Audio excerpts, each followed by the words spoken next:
Life for All presents Daily Food Series, Word, Life, and Edification, Part 2. Title of Book 4, The Way, the Truth, and the Life, by Pedro. Week 2. A new commandment I give you, that you love one another. Saturday. Love, the reality of the church. Read with prayer. A new commandment I give you, that you love one another, as I have loved you, that you also love one another. John chapter 13, verse 34. When Jesus said to his disciples, "Where I am going, you cannot come," John 13:33b, he was referring to his death. Death aiming for redemption only Christ could accomplish. This is a path that we cannot follow. That is why we cannot go with him. When he returned, that is, when he was resurrected, he would return as the Spirit of reality, so that we could live the reality of the church. What is the reality of the church? We can see this in the following verses. A new commandment I give you, that you love one another, as I have loved you, that you also love one another. By this all will know that you are my disciples, if you have love one for another. John chapter 13, verses 34 and 35. What God really expects from the church is not many works, but it is to produce a fabric of love among us.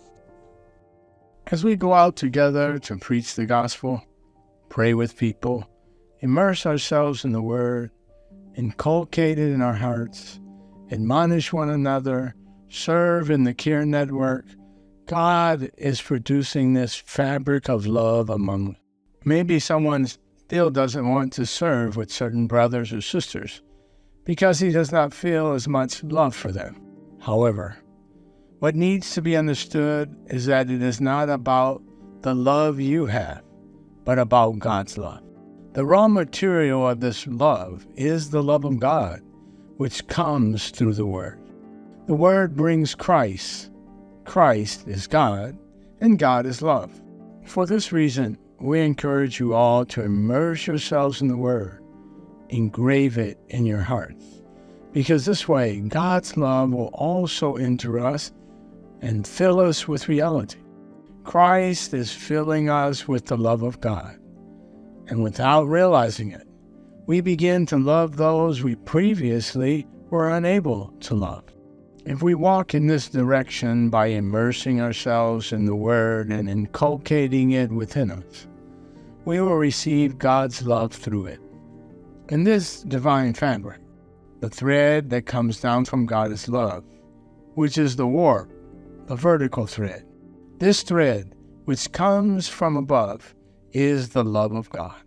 God's love fills us inwardly and makes us produce brotherly love, which is the weft, the horizontal thread.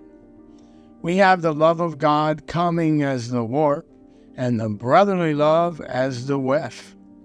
Thus, we intertwine the love of God with brotherly love, intertwining one thread with the other. And this intertwining will produce the edification of the church. God's love has an adhesive power, which glues, which unites. It manages to connect us, linking us perfectly to one another, and not unnatural love. Bearing with one another, forgiving one another, if anyone has a complaint against another, even as Christ forgave you, so you also must do. But above all these things put on love, which is the bond of perfection. Colossians chapter 3, verses 13 through 14. Therefore, the more we receive through the Word the reality of God's love, the more we link, the more we connect and intertwine with each other. The time will come when we will even realize how connected we are, and we will no longer be able to separate ourselves from each other. When the Lord said, "By this all will know that you are my disciples, if you have love one for another," John chapter 13, verse 35. The word love here is agape, the love of God.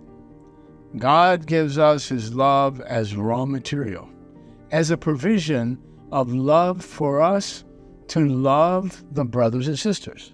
If he does not supply us with this love, we will not be able to love the brothers and sisters.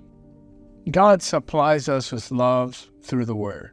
Paul told the Ephesians that Christ may dwell in your hearts through faith, that you, being rooted and grounded in love, may be able to comprehend with all the saints what is the width, the length, and depth, and height, to know the love of Christ which passes knowledge, that you may be filled with all the fullness of God. Ephesians chapter 3, verses 17 through 19. We allow Christ to make his home in our hearts by receiving the Word, immersing ourselves in it, and inculcating it in us. This causes Christ, who already lives in our spirit, to also begin to make his home in our mind, will, and emotions. Thus, love will begin to appear as the foundation for the construction that God desires, the building of the church.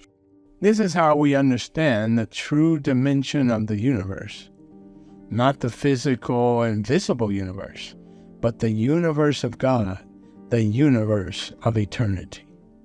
This is how, with all the saints, rooted in love, we will be able to understand the dimensions of God, as well as know the love of Christ, which surpasses all understanding, in order to be filled with all the fullness of God.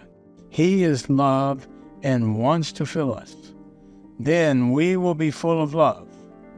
That is what perfection is. Write the sentence that touched your heart the most. Highlight the key points in this sentence. Pray according to the content highlighted above.